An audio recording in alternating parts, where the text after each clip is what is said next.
Hi, my babies. How are we doing? I'm going to teach you how to start scrying or scribe, okay? It is a form of divination. I'm going to explain how to do it. I got my black obsidian mirror. Yes, it's dirty. Don't mind it. I am in a lit bright room. I got a jar of water, some ink, a candle, and I'm going to show you how to get this bad boy done, okay? Now, what is scrying? Again, it is a form of divination. You are literally going to see symbols, people, certain numbers, any sort of symbols that literally will teach you how to read of whatever your spirit guides are trying to teach you. Why is scrying personally important for psychics, tarot readers, etc.? Now, for me, I do this strictly for me. When I'm trying to tap into my spirit guides, I really don't do too much scrying with my clients. That one I do with my decks. I do a lot of cleansing. And let me kind of explain why I feel like scrying should be necessary. And it's one of those things, in my opinion, as form of divination, it's not talked about a lot. We always talk about, tarot cards. We're always talking about pendulums over here. But let me teach you why, in my opinion, scrying is very important to those, again, if you're a psychic or if you're practicing divination, etc. I'm going to pull out one of my tarot decks. I'm just going to pull a card, for the mixture right here, okay? Because a lot of times, especially when we read on ourselves, okay, we tend to let our pride and ego get in the way, especially with cards. So, for example, let me just pull like a certain card. I feel like everybody's gets themselves kind of mixed up a little bit. Okay, like the Eight of Wands is a perfect example. So for example, if you're asking if your dirtbag of an ex is coming back, Eight of Wands, immediately you're going to think, oh my gosh, they're coming in with communication. However, maybe that's not what your deck is trying to tell you. Maybe they're trying to tell you to take action on something else. Maybe it's your shadow work. Maybe it's your internal healing.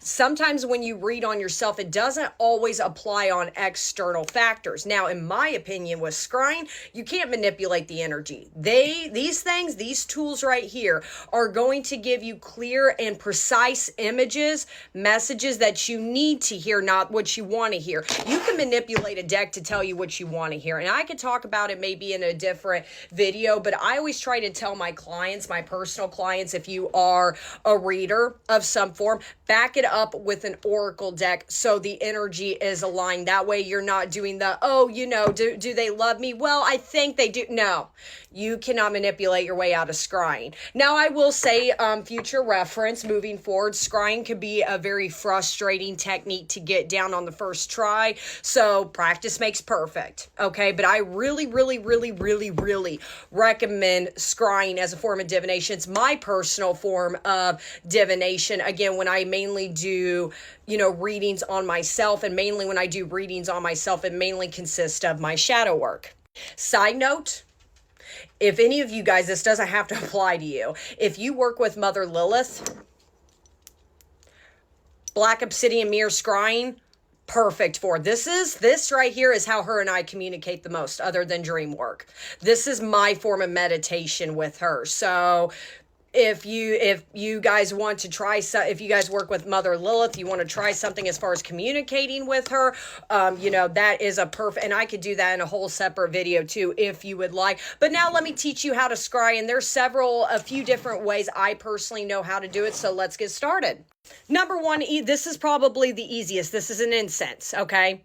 Smoke, scrying right here. So I'm going to this is very dirty. So I'm sorry. It's my holder right here. Now, when I do my personal clients, I always either have one of my candles lit up or I have an incense going, and it's to read the energy. Now, the whole point of scrying is to kind of look through. Let me try to find, like I said, this is so gross. I need to clean this off. Okay.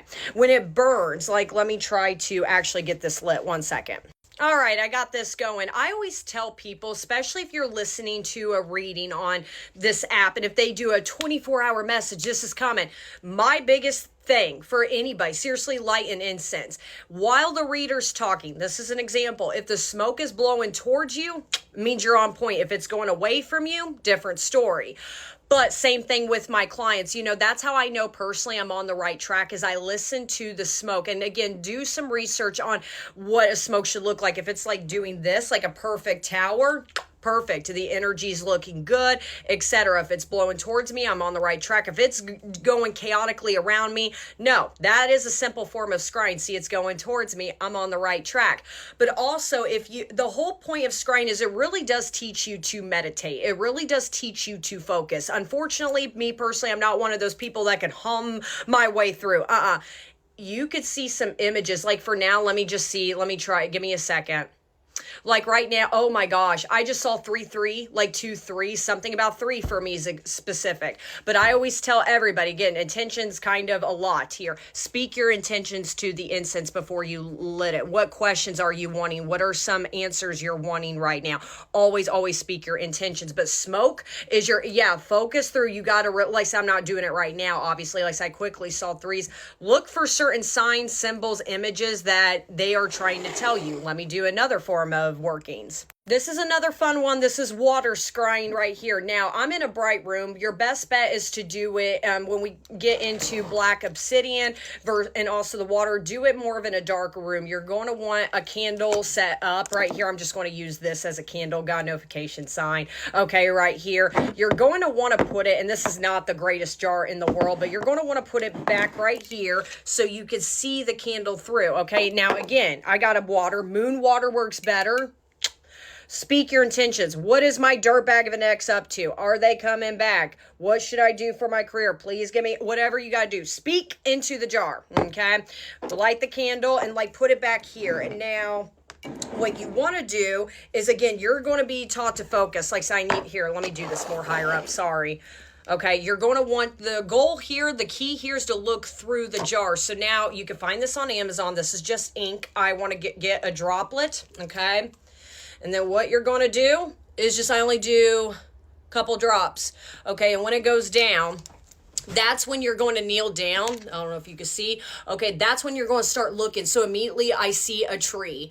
I see something collapse. Start looking. If you need to, write it down. Don't take your eyes off of it. What's cool about water scrying is these will truly tell you a story. Like right now, briefly, like I said, I'm not fully focused right now. I'm seeing 2 people walking past each other. You see what I'm saying? What is happening right here? Let me show you. Well, it's getting black now. Like I said, I'm moving it too much. The goal here is to look past it. Only 1 or 2 drops of ink. You don't need to drench it. You don't want the whole thing to go black. I probably added too much. But as that ink is coming down, what images are you seeing? Anything.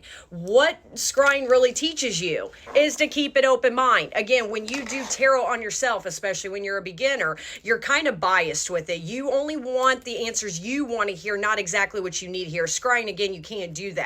It's really going to show you a lot. Do you see numbers? Do you see letters? Do you see people? What is the people doing? Are they walking away? Are they going to, what are they doing? It really teaches you to keep an open mind. The next form is the black obsidian. Now, this part will take, do not be surprised if, this is frustrating to you at first. This takes you a while to master. Again, this is hard because you can find this on Amazon, by the way. I got this out of my metaphysical shop, but personally, my opinion, tarot readers, please, psychics, get a black obsidian mirror. You're going to want a candle, something small like this, and what you're going to do is you can move the candle around. Of course, it doesn't need to be perfect. You need to be in a dark room for this. Okay, candle lit, and you can move it. You don't want the candle right in front of you, and the whole point is you're looking through the mirror, and again, whatever pops up. And it could be frustrating because at first you're like, I'm not seeing anything because it is black. It is a mirror. It's dirty, I know, but it is black, so at first you're like, what the F I'm seeing? So this may take practice, needs perfect. My smoke is coming towards me, sign, okay?